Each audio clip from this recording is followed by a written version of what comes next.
காசு இல்லாமல் என் பிள்ளைய காப்பாற்ற முடியாத ஒரு வக்கு இல்லாத அப்பனா என்னை வாழ சொல்றியா பானு? வேணாம் பானு, வேணாம்.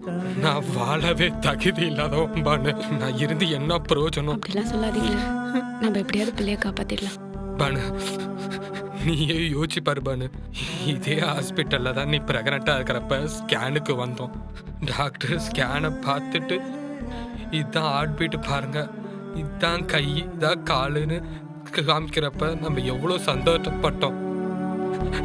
ஆனா இப்போ நம்ம புள்ள உசுருக்கு போராடிட்டு இருக்கா. ஒரு அப்பனா காசு இல்லாம உட்கார்ந்து இருக்கிற பானு. மனசு தளர விட்டுறாதீங்க, அதுக்குன்னு ஒரு வழி இருக்கும். இல்ல பானு, என் புள்ள அப்பா அப்பான்னு என் பின்னாடியே சுத்தி வந்துட்டு இருந்தா பானு. அவ பேசுறது எனக்கு கேக்குது பானு, கேக்குது. என்னை எப்படியாச்சும் வீட்டுக்கு கூட்டிட்டு போயிருப்பான்னு அவ சொல்றது எனக்கு கேக்குது பானு. ஆனா காசு இல்லையா பானு. என்னால முடிஞ்ச எல்லாமே பண்ணிட்டேன் பானு.